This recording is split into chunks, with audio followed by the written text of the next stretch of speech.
Hello and welcome to Senior Living TV. We have a great program today all about travel, travel history, and travel Route 66. Our first grand mode of transport was the American saddle horse. We owe a great debt of gratitude to that magnificent animal. We traveled across this nation, this fledgling nation in the 1800s, on horseback and in covered wagons pulled by horses and oxen. And then came the railroad, which rapidly changed the history of America and of travel. On May 10th, 1869, at Promontory Point, Utah, we saw the joining of a nation.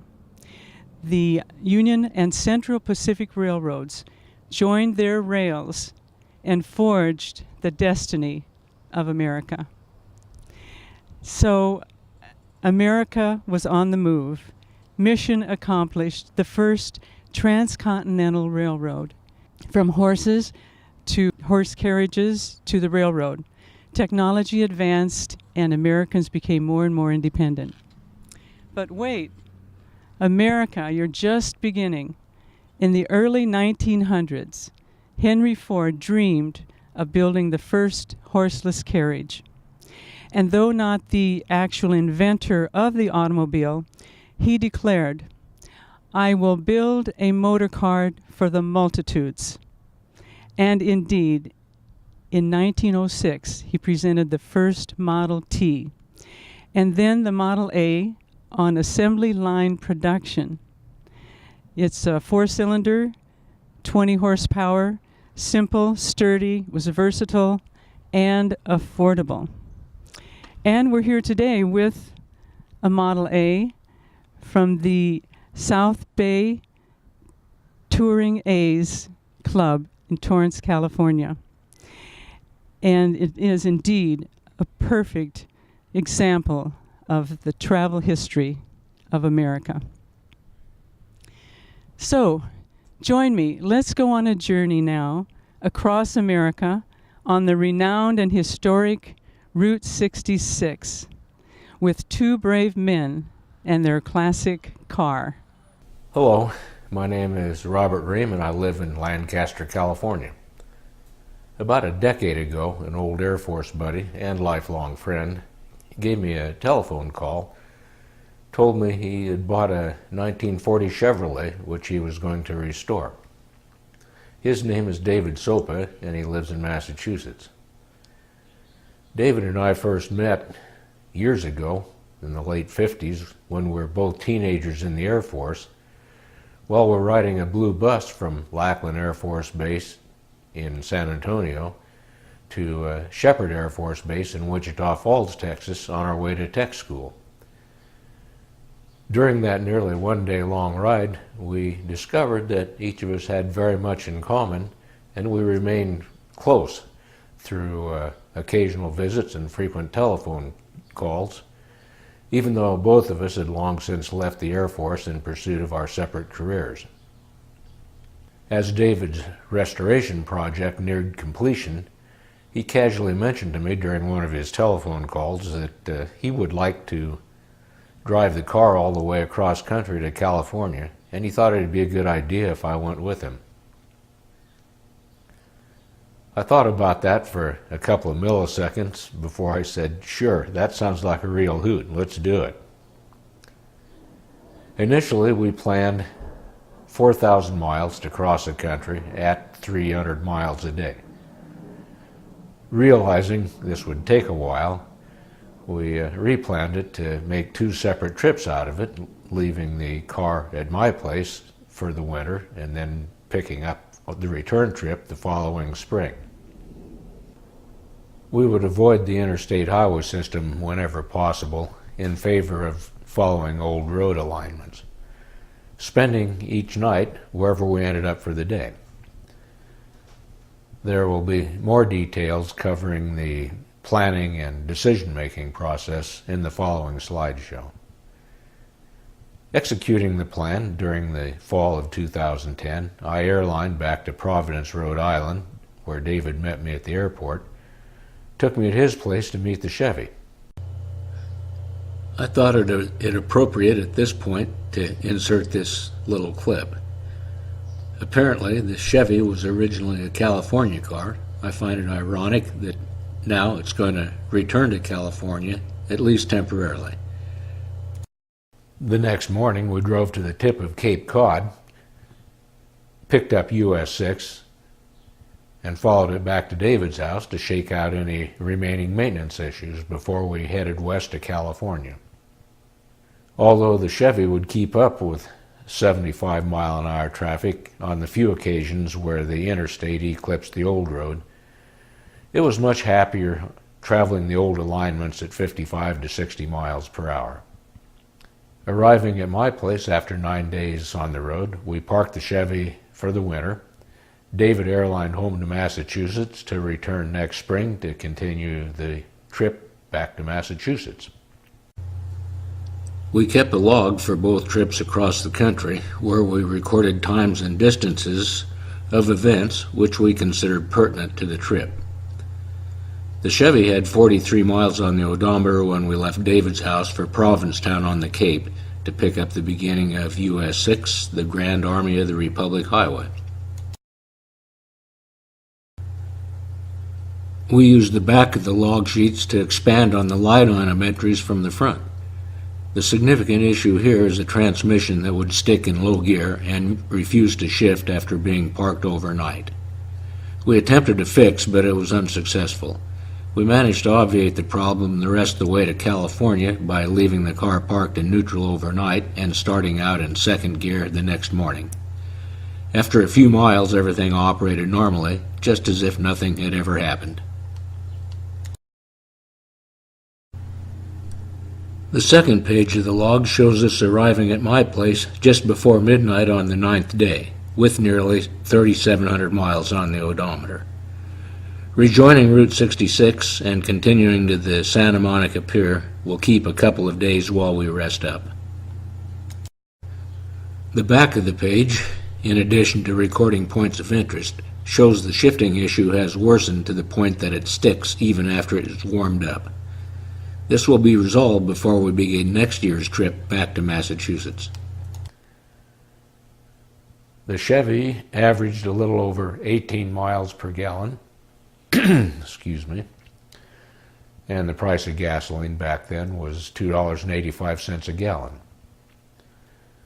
I will have a follow-up slideshow of the return trip to Massachusetts. In the meantime, I hope you enjoy this one.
This epic begins in Massachusetts, where a close friend resides.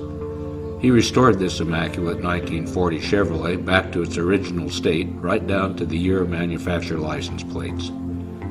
Not a body-off restoration, but every part of the car that moves or revolves has been overhauled or replaced. The paint is its original color and the upholstery is period. Overall, it was like beginning a trip with a brand new 1940 automobile. The first idea was to drive the car from Chicago to Los Angeles, following the original Route 66 alignment. This opened another issue, which was how are we going to get the car to Chicago in order to begin the trip. The solution to this presented itself by this map depicting US 6, the Grand Army of the Republic Highway, which begins at Provincetown, Massachusetts, very close to where my friend resides, and ends at Long Beach, California, very close to Los Angeles. Note that US 6 crosses Route 66 at Joliet, Illinois, which is very close to Chicago.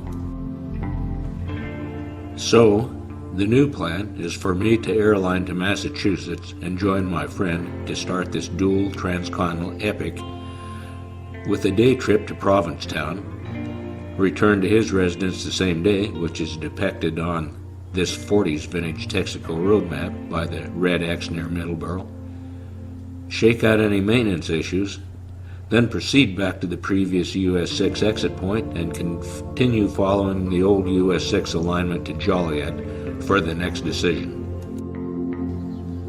At Joliet, where US 6 crosses Route 66, we'll flip a coin to see if we turn north to Chicago and follow Route 66 to Los Angeles or continue to LA on US 6. Either way, the car will winter at my place, my friend will airline home, and we will continue the trip back to Massachusetts next year, returning via the other side of the coin toss.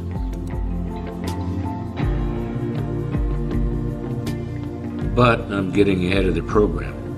Let's go back to Provincetown and examine the eastern end of US 6 more carefully. Notice this sign from a previous slide, which declares the east end of US 6 and the distance to Long Beach, California is 3,652 miles. Moving down the road a bit, we come to another sign with a little different twist on the same information. In addition to the mention of Long Beach, this sign declares the distance to Bishop, California is 3,205 miles, and that Long Beach is on a historic 1953 alignment. This is because in 1953, the state of California decommissioned 447 miles of US 6 between Bishop and Long Beach, rendering it no longer the longest U.S. highway in the country. Moving down the road 3,205 miles and another year, we come to this sign outside of Bishop. I wonder if Massachusetts and California communicated with each other to agree on the same mileage. Back in Massachusetts, eastbound from the Cape, we decided to top off the tank before leaving Old 6 for my friend's place.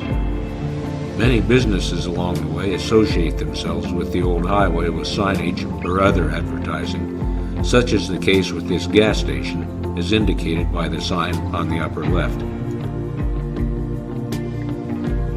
After yesterday's flawless performance, we awakened intending to rejoin US 6 and continue the trip westbound in earnest, but the Chevy had other plans. While parked overnight, somehow the vacuum servo-assisted transmission, not one of GM's better ideas, refused to shift out of first gear. This problem persisted throughout the trip west.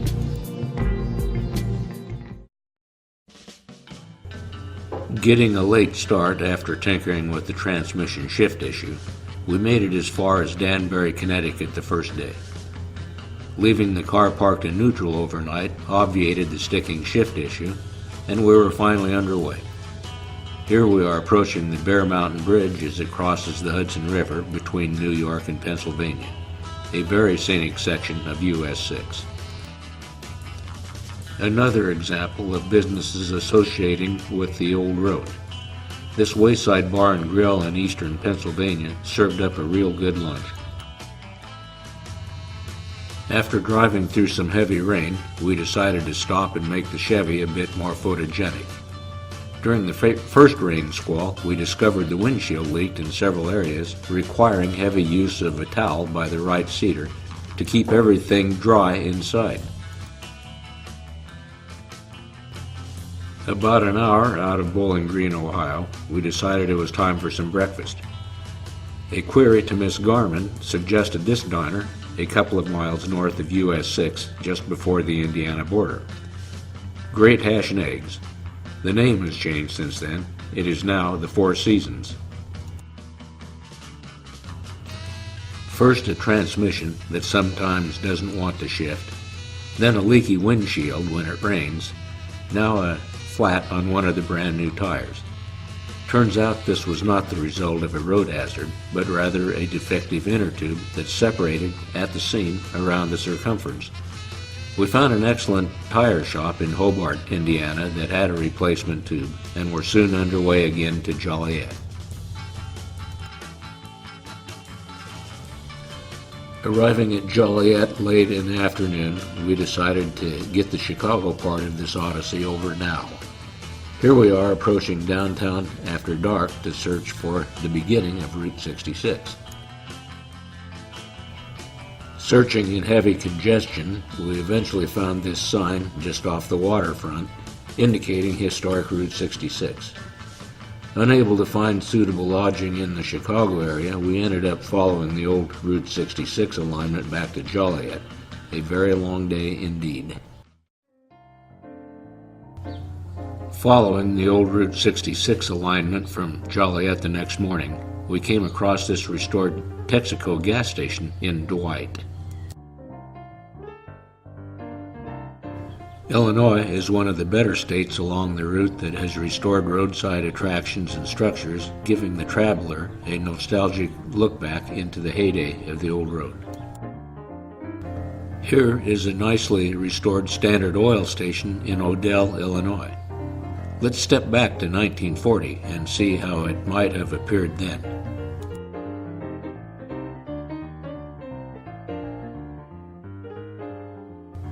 Back to the present with a different perspective.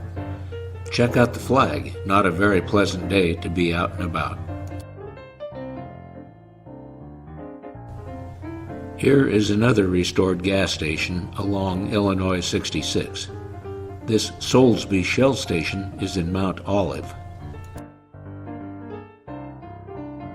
Here we are approaching downtown St. Louis on a warm, humid day.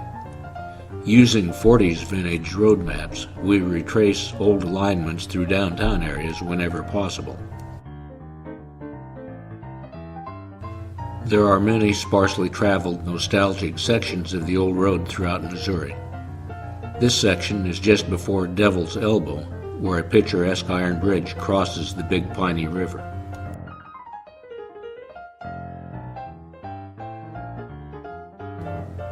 The owner of this roadside attraction invited us to park the Chevy inside the chain-link fence so that it might create additional curiosity for passers-by. Very knowledgeable of the area, he offered free bottled water to those visiting the grounds.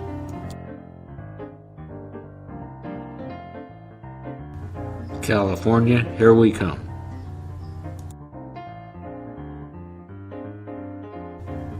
Some of the interesting sites, such as Devil's Elbow and this one at Spencer, Missouri, require short detours from the old road, but are well worth the additional time. Route 66 passes briefly through the southeast corner of Kansas, but considering the short distance, it is packed with old road nostalgia. Here we are in Galena. The other large town in the state is Baxter Springs.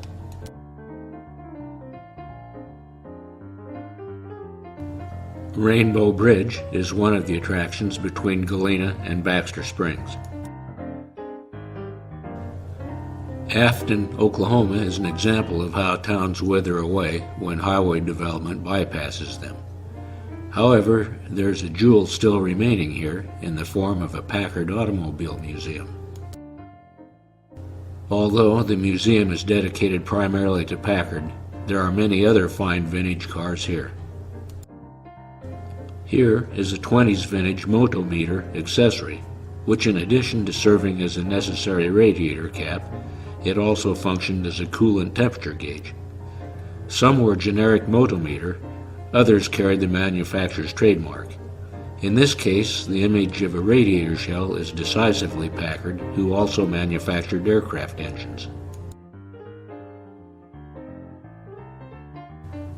Here is a fine example of factory air conditioning in this rare 1936 DeSoto Airstream. Note the individual air vents on the cowl in front of the windshield. In addition to vents on the cowl, it appears this split windshield will open on either side. Observe the dual crank handles on the dashboard.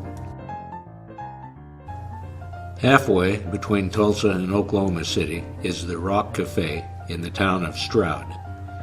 Opened in 1939, it was recently featured in the TV show Diners, Drive-Ins, and Dives. The food is good, but nothing special. Following an afternoon thundershower, here we are approaching the State Capitol building in Oklahoma City. The Pony Bridge is over 3,900 feet long and has 38 trusses as it crosses the Canadian River near Bridgeport, Oklahoma. Built in 1933, it is featured in the 1939 movie Grapes of Wrath starring Henry Fonda, but you have to look carefully to see the bridge in the movie. After spending the night in Elk City, Oklahoma, we were first in line to visit the National Route 66 Museum. There are many interesting displays. Here are only a few. I have a separate slideshow that has many additional images and covers many more of the museums along Route 66. Merrimack Caverns, according to a Missouri travel guide, are possibly the oldest stop along Route 66.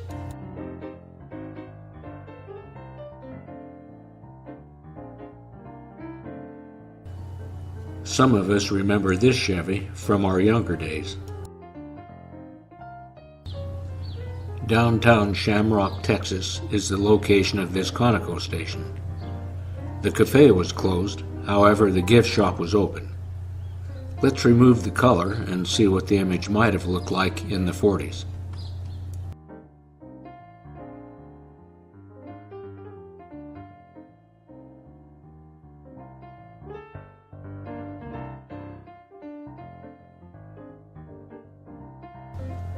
The old road pretty much parallels Interstate 40 from Oklahoma City all the way west. Here, just off the interstate, on the Texas-New Mexico border, is the ghost of Glen Rio. The old road meanders back and forth, occasionally diverging across the interstate throughout New Mexico. There are many interesting sights and places to smell the flowers along the way for those who want to savor the journey.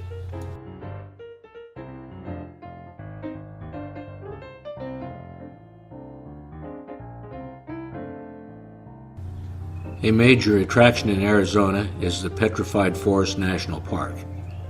If you're following the old Route 66 alignment, you should have your National Park Pass ready.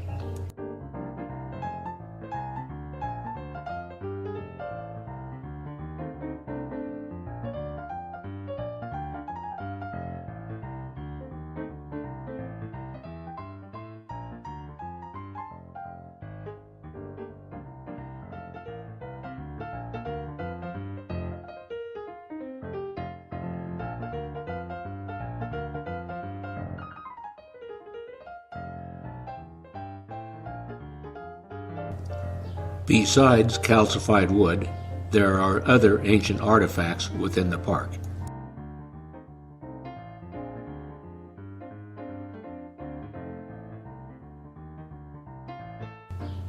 In Holbrook, Arizona, is this nostalgic motor court that is still operational. You can stay all night in one of these teepees if you want to. The old road diverges north of the interstate from Flagstaff to Kingman. Occasionally, Along the route, you will see roadside advertising reminiscent of the 50s. Just outside of Kingman is the Hackberry General Store. Not so much a general store these days, but more of a souvenir shop.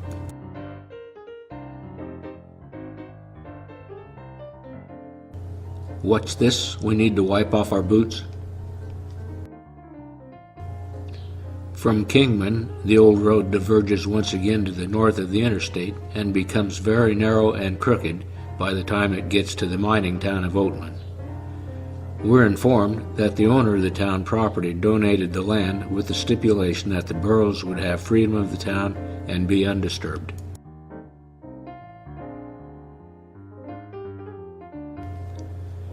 Following the old grid from Holbrook, Arizona to Oro Grande, California in one setting makes for a long day, particularly if you're doing it in a vintage car on secondary roads. At Cajon Summit, next to Interstate 15, is this restaurant filled with nostalgic Route 66 artifacts and souvenirs. Look closely and you can see an 18-wheeler going by on the interstate.